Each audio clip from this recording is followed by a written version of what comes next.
감사하는 마음이 우리의 성공과 행복에 큰 영향을 미친다는 과학적인 자료들이 있다. 몸의 변화는 마음과 밀접하게 연결되어 있다. 감사는 우리 심장이나 몸, 그리고 정서에 매우 좋은 반응을 일으킨다. 혈압이 떨어지며 심장박동이 느려지고 소화작용을 촉진한다. 마음이 평온해지고 스트레스가 감소하며 면역기호 활동도 증가시킨다. 감사는 우리 영혼에 필수 비타민 같은 작용을 한다.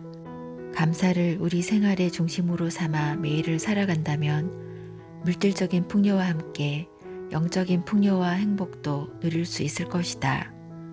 감사는 영혼을 살리는 힘이 있다. 안녕하세요. 가을책방입니다. 오늘 소개해드릴 책은 샤넬서 작가님의 수천억의 부를 가져오는 감사의 힘입니다. 펴낸 곳은 북갤러리입니다. 여러분은 마음속에 어떤 소망들을 갖고 계신가요? 바라는 모든 것들이 마법처럼 이루어지면 얼마나 좋을까 상상하고 꿈꿔보신 적 한 번쯤은 있으실 텐데요. 요술램프를 문지르기만 해도 모든 소원을 들어주는 램프의 요정 지니가 현실에서도 존재한다고 합니다. 그러나 사람들은 이런 요술램프가 있는지도 모르고 사용 방법도 모르고 있죠. 현실에서의 요술램프는 우리의 상상력 그리고 목표라고 합니다. 상상력은 현실을 창조하는 무서운 힘이 있다고 하죠. 그리고 또 한 가지 우리를 부와 행복의 세계로 이끌어주는 아주 강력한 힘이 있는데요. 그것은 바로 감사라고 합니다. 우리를 물질적 풍요와 영적인 풍요 모두를 누릴 수 있도록 해주는 감사의 힘에 대해서 이제 책 속에서 함께 들어보겠습니다. 여러분의 구독과 좋아요, 알림 설정은 저에게 큰 힘이 됩니다. 암세포도 파괴하는 놀라운 괴력. 시사저널에 암을 이겨낸 사람이라는 코너가 연재된 적이 있다. 최악의 암으로 통하는 췌장암에 걸렸다가 기적적으로 완치된 한 남성이 말한 암 극복 비결은 다음과 같은 4가지였다. 첫째, 아내의 헌신적인 사랑이 있었다. 둘째, 가족 모두가 위기의식을 가졌다. 셋째, 생활이 엄격해졌다. 발병 후 철저하게 금주하고 금연했다. 조미료가 섞인 음식을 피하다 보니 외식을 거의 하지 않았다. 넷째, 감사하는 마음을 가졌다. 급한 성격만큼 짜증을 잘 냈지만 발병 후에는 사소한 일에도 감사하며 지냈다. 암을 이겨낸 비결에 감사가 포함되어 있다는 사실이 인상적이다. 그가 한 말 중에는 암은 감사하는 마음을 가장 싫어한다는 대목도 있다. 수술 없이 간암을 이겨냈다는 또 다른 남성이 밝힌 4가지 비결도 있다. 첫째, 웃었다. 둘째, 암이 싫어하는 음식만 먹었다. 셋째, 마음을 조급하게 먹지 않고 병과 꾸준히 싸웠다. 넷째, 모든 것에 감사했다. 특히 이 남성은 물건에도 감사했다고 한다. 시사저널은 이것을 바보요법이라고 명명했는데 당사자의 고백을 직접 들어보자. 약 먹을 땐 병에 기도하고 뽀뽀까지 했습니다. 모든 일에 감사하기로 한 것입니다. 또 기쁘게 살기로 했습니다. 노래를 틀어놓고 흥얼거렸습니다. 흥이 나면 개다리춤도 추면서 잡념을 없앴습니다. 누가 보면 천생 바보라고 했을 겁니다. 또한 TV 프로그램 생로병사의 비밀에 출연한 김명희 씨는 감사 실천을 통해 암을 부정적으로 바라보는 것보다 현실을 수용하고 긍정적인 감사로 바꾸면서 암을 극복할 수 있었다. 암은 절망이 아니라 축복이고 나에게 주신 선물이다 라는 말은 삶을 감사하게 했다. 이렇게 감사는 암도 이겨내는 놀라운 능력을 가져다 준다. 건강을 잃은 사람이 공통적으로 경험하는 것이 있다. 평상시에 자신의 몸에 얼마나 감사하는 마음 없이 살아왔던가 하는 인식이다. 건강을 잃으면 자신이 가지고 누렸던 것에 대한 감사 마음이 생겨나게 되는 경우가 많다. 이처럼 우리는 결핍을 경험할 때 감사의 마음이 커진다. 당연하게 여겼던 것들이 더 이상 당연한 것이 아니게 될 때 비로소 참가치를 알게 되는 것이다. 미국 유수진행자 브링클리는 이런 말을 했다. 주님은 가끔 우리 앞에 빵 대신 벽돌을 던져놓기도 하는데 어떤 이는 원망해서 그 벽돌을 걷어차다가 발가락이 부러지기도 한다. 또 어떤 이는 그 벽돌을 주춧돌로 삼아 집을 짓기 시작한다. 삶의 현장에서 벽돌을 만나면 감사의 집을 지어라. 상상을 초월하는 말의 놀라운 힘을 아는가? 말에는 질병까지도 치유하는 기적을 가져오는 놀라운 비밀이 숨어 있다. 말기 신장암에 걸린 일본 대체의학협회의 데라야마 시니치는 매일 하늘을 보며 고맙습니다라고 말했다. 암에 걸렸지만 절망하지 않고 고맙습니다, 감사합니다라는 긍정의 말을 매일 기도하는 마음으로 크게 말했는데 기적처럼 암이 완치되었다. 폐암 말기 환자도 매일 큰 소리로 감사합니다를 100만 번 이상 말하자 기적처럼 건강을 다시 회복했다는 사례도 있다. 감사의 파동이 다시 자신에게 돌아올 수 있도록 행복과 건강을 원한다면 감사합니다라고 매 순간 수백 번 반복해 말해보라. 인간의 몸은 대부분 물로 구성되어 있다. 이 물은 놀라운 감사의 힘에 대한 비밀을 알고 있다. 말의 힘에 대한 놀라운 실험 사례는 일본의 에모토 마사로 박사가 8년간 연구한 결과물이 담긴 베스트셀러 물은 답을 알고 있다에 자세히 소개되어 있다. 에모토 마사로 박사는 원래 눈의 결정체를 연구하던 학자였다. 그는 모든 눈의 결정체 모양이 제각각 다르듯 물 역시 상황에 따라 물 결정체가 달라지는 것을 과학적으로 입증해 전 세계를 충격에 빠뜨렸다. 또 감사나 불평과 같은 인간의 감정은 파동이 있고 다른 것에 영향을 미친다는 사실을 실험 결과가 담긴 많은 사진을 보여주며 입증했다. 그의 연구에 따르면 물에게 어떤 말을 하거나 어떤 글을 종이에 써서 보여주면 그 말의 특성에 따라서 물의 결정체가 달라진다는 흥미로운 실험 결과를 소개한다. 물을 부은 컵에 감사합니다, 사랑합니다 같이 긍정적인 말을 부착 후 지속적으로 말했을 때 물은 화려하게 핀 꽃과 같은 가장 아름다운 결정체 모양인 육각수 형태의 정육각형을 이루었다는 사실을 보여줬다. 더욱 충격적인 사실은 인간이 그 물을 마시면 놀라운 질병 면역 효과까지 있다는 것이다. 반대로 미워한다, 화난다, 짜증난다 같은 부정적인 말을 붙인 후 들려주면 물의 결정체가 엉망으로 망가진 흉악한 모양을 나타냈다. 놀랍게도 이 물은 실제로 인간의 몸에 해로운 성분까지 지니고 있었다고 설명한다. 5cc의 물을 담은 50개의 표본 접시에 각각 감사합니다와 같은 긍정적인 언어를 붙인 것과 중화합니다와 같은 부정적인 언어를 붙인 것을 영하 25도에서 3시간을 냉동시킨 후 영하 5도 냉장고에서 전자현미경으로 관찰했다. 그러자 긍정적인 언어의 결정체는 아름다운 다이아몬드 보석과 같은 눈부시게 예쁜 결정을 보여준 반면 부정적인 언어의 결정체는 흉측하고 심하게 망가진 모습을 보였다. 우리가 매일 마시는 물의 미세한 결정체마저도 그 형태를 완전히 바꿔버리는 놀라운 힘은 바로 말에 있었던 것이다. 신비로운 양자물리학의 파동과 주파수의 비밀이 물의 결정을 완전히 다른 모양으로 바꾼 결과이다. 말의 놀라운 힘을 알고 있다면 아무리 절망적인 상황에서도 의도적으로라도 매 순간 긍정적인 말을 해야 할 이유를 알려준다. 인간의 몸은 60조 개의 단백질로 이루어져 있고 70%가 물로 구성되어 있을 정도로 대부분 물로 이루어져 있다. 혹자는 인간을 영혼을 가진 아름다운 물주머니의 존재라는 예술적인 말로 표현했다. 인간은 한순간도 물 없이 살아갈 수 없기에 물은 생명과 직결되는 소중한 생명과 같다. 공기 중에 떠다니는 이슬도 우리가 코로 숨을 쉬며 호흡기로 들어가 인체의 일부분을 구성한다. 언어와 생각이 부정적인 환경 속에서는 결코 우리의 건강도 보장할 수 없다. 우리가 항상 하는 언어의 형태와 정신건강을 포함한 신체의 모든 건강은 서로 유기적으로 연결되어 있기 때문이다. 항상 원망하고 비난하는 부정적인 말을 듣게 된다면 우리의 몸이 면역력이 떨어져 질병에 노출되기 쉽고 정신건강도 해치게 된다.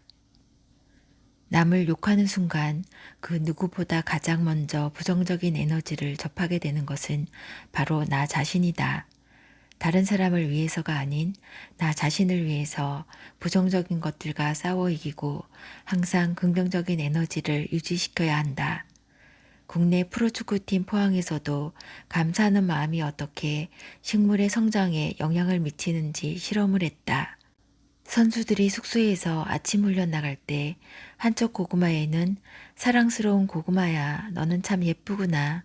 앞으로 무럭무럭 자라라. 고마워. 라고 말하게 하고 또 한쪽 고구마에는 야, 못생긴 고구마야. 너는 안 돼. 꺼져. 라고 말하게 했다. 60일 동안 똑같은 환경에서 똑같은 물을 주었는데도 긍정과 감사를 보낸 고구마의 성장이 몇 배나 더 좋아졌다. 포항축구팀 황선홍 감독은 그 결과를 보고 이렇게 말했다. 실험을 보고 많이 느꼈습니다. 어떤 말을 하느냐에 따라서 마음가짐이 이렇게 큰 변화를 가져올 수 있다고 생각했고 실제로 선수들이 고구마 실험을 하여 서로 긍정적인 말과 감사의 말을 많이 하여 단결해서 훈련을 했더니 결승 진출까지 하게 되었습니다. 감사하는 말의 비밀을 알게 되어 감사합니다. 이처럼 감사와 긍정의 말이 가져다 주는 힘은 실로 놀랍고 위대하다. 감사는 존재의 가치를 아는 것이다. 김경미 저자의 그저 감사했을 뿐인데에 나온 이야기다. 아들에게 부유함을 자랑하고 싶었던 부자가 있었다.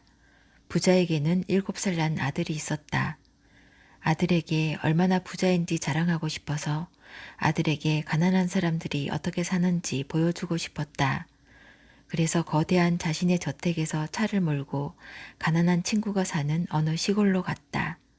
그곳에서 나무로 만든 작고 허름한 집에서 TV도 멋진 가구도 좋은 컴퓨터도 없었기 때문에 함께 자면서 이야기를 나누며 밤을 보냈다. 그곳에서 이틀 밤을 보내고 돌아온 뒤 아빠는 아들에게 시골집에서 보낸 이틀이 어땠는지 물었다. 아들아, 가난한 사람이 어떻게 사는지 보았니? 넌 거기에서 무엇을 배웠니? 네, 아빠, 우리 집은 개가 한 마리인데 그 집은 개가 4마리나 있었어요. 우리 집은 뒷마당에 수영장이 한 개뿐인데 그 집 뒤에는 끝없이 이어지는 개울이 있었어요. 우리 집에는 전등이 있었는데 그 집에는 멋진 별이 있었어요. 우리는 밤에 제각각 TV를 보았는데 그들은 모두 둘러앉아 재미있게 이야기했어요. 우리 주변에는 평소 의식하지 못했지만 고마운 것들이 너무 많다. 그렇지만 긍정적으로 주의를 기울이지 않으면 감사한 마음을 갖기 어렵다. 우리가 감사해야 하는 것들은 아무 생각 없이 매일 반복되는 일상에서 배경이 되어 주목을 받지 못하는 경우가 많다. 내가 갖고 싶은 대상과 늘 갖고 있었던 대상을 바꾸어 주목해보자. 내가 이미 갖고 있는 것들의 가치를 재해석할 수 있는 시각이 열리면 인생에서 풍요로움을 누릴 수 있다. 우리가 이미 가지고 있는 것들에 주의를 기울여 가치를 찾는 것, 그것이 바로 감사의 출발점이다. 한국의 심리학자들이 70년 전에 쓴 글을 바탕으로 언어와 행복의 상관관계에 관해 연구했다. 1930년대에 수녀원에 처음 들어가 수녀 생활을 시작한 젊은 여성들 180명이 썼던 간증문을 분석한 것이다. 그 간증문은 수녀로서 첫 발을 내딛는 순간 자신의 삶과 앞으로의 소명과 각오에 관해 쓴 글이었다. 70년 후 심리학자들은 그 간증문의 언어를 분석했다. 문장 속의 긍정적인 어휘들, 기쁜, 행복한 등을 얼마나 잘 사용했는지를 분석한 후 그 글을 쓴 수녀들이 어떤 노년을 보냈는지를 추적 연구했다. 그 결과 글 속에서 긍정적인 의미의 어휘를 많이 사용한 상위 25%의 수녀 중 90% 이상은 85세까지 장수하고 건강한 삶을 살았다. 반면에 긍정적인 의미의 어휘를 적게 사용한 하위 25%의 수녀 중 오직 34%의 숫자만이 살아있었다. 이 연구는 긍정적인 언어 사용 습관이 인간의 사고방식뿐 아니라 신체 건강과 수명에도 영향을 미칠 수 있음을 보여준과 동시에 긍정적인 언어가 삶의 질을 높이는 데 막대한 영향을 미친다는 것을 증명한다. 긍정적인 언어 습관을 방해하는 가장 큰 장애물은 평소 감사할 것이 없다는 고정관념이다. 이 같은 생각의 틀을 깨고 작은 것에도 감사하고 기뻐하는 마음을 가지면 긍정적인 언어 습관도 자연스럽게 자리 잡게 될 것이다. 최근 인터넷에서 카페인 우울증이라는 신조어가 화제다. 카페인은 흔히 커피에 함유된 카페인을 떠올리지만 여기서 말하는 카페인은 카카오 스토리, 페이스북, 인스타그램의 앞글자를 딴 약자를 뜻한다. 카페인 우울증은 습관적으로 소셜 네트워크 서비스를 보며 다른 사람의 행복한 일상 속에서 느끼는 상대적 박탈감에서 오는 우울증을 뜻한다. SNS 행복 경쟁이 낳은 비극, 카페인 우울증. SNS를 오래 접할수록 우울감을 쉽게 느끼고 자존감이 떨어지는 현상을 말한다. 전문가들은 SNS가 유발하는 상대적 박탈감이 자존감과 행복감을 떨어뜨린다고 경고한다. 카페인으로 압축되는 주요 소셜미디어는 잘 먹고 잘 사는 모습이 주를 이룬다. 멋들어지는 먹방 여행, 명품과 같은 호화 쇼핑, 잘 나온 셀카, 기념일 선물, 공연 인증 사진 등 하나같이 나 행복해요 라고 말하는 듯하다. 리플리 증후군은 자신의 현실을 부정하면서 실제로는 존재하지 않는 허구의 세계를 진실이라고 믿고 상습적으로 거짓된 말과 행동을 반복하는 반사회적인 인격장애, 소셜미디어 자체가 리플리 증후군을 만든다고 볼 수는 없지만 자아가 강하지 않고 상대적 박탈감을 잘 느끼는 사람이 소셜미디어에 의존하면 허구 세계를 만들어 리플리 증후군을 겪기 쉽다.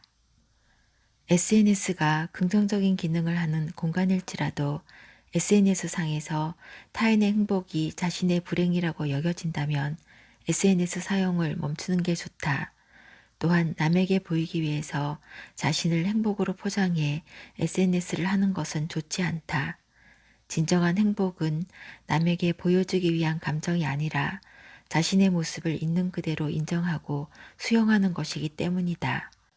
온라인상에서의 피상적인 관계에 집착하지 않고 실제 내 본 모습을 알고 있는 사람들과의 관계에서 진정한 행복을 찾는 것이 중요하다.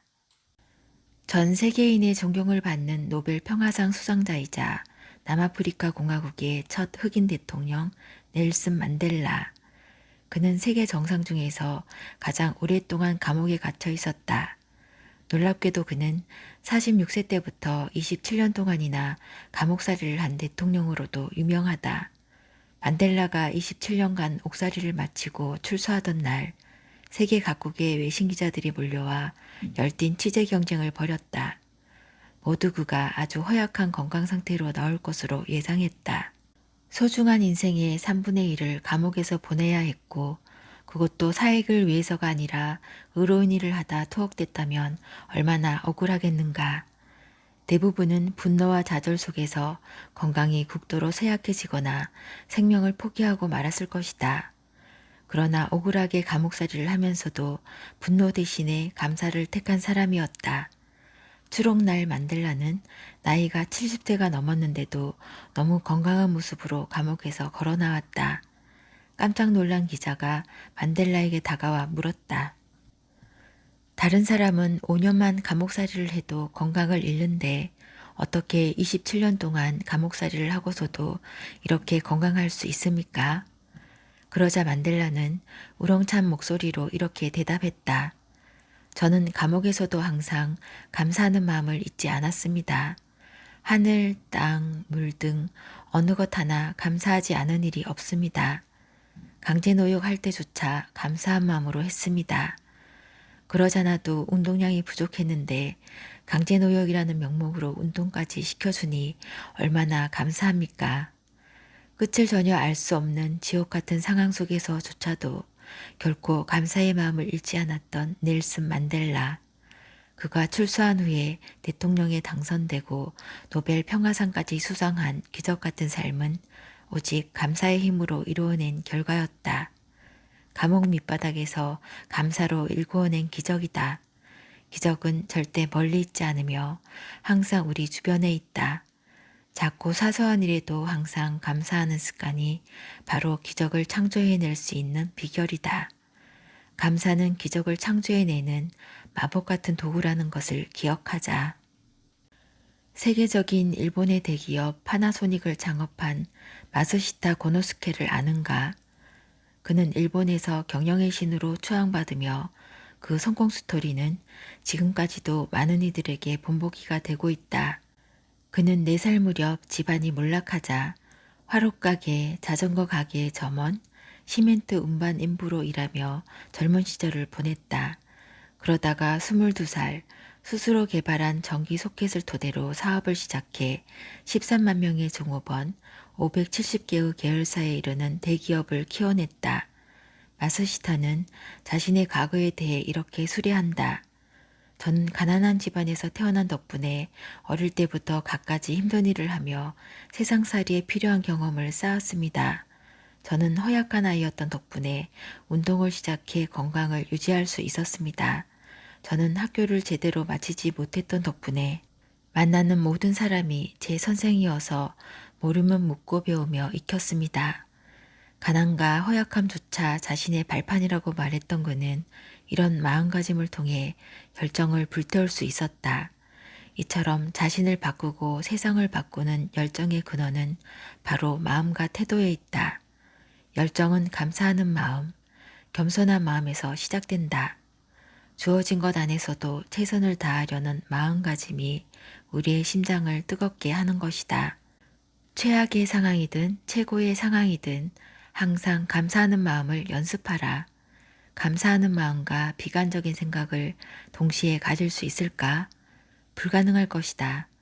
당신은 내 삶은 행운으로 가득 찼어 라는 생각과 빌어먹을 인생이란 생각을 동시에 가질 수 없다.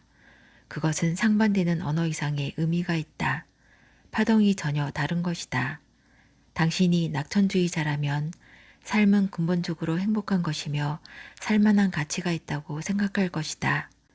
당신은 세상의 가능성을 기대하며 어떤 상황이든 가장 긍정적인 방향으로 눈을 돌릴 것이다. 감사의 재료는 무한하다. 매 순간 자신이 보고 받아들이는 것이 감사의 삶을 좌우한다.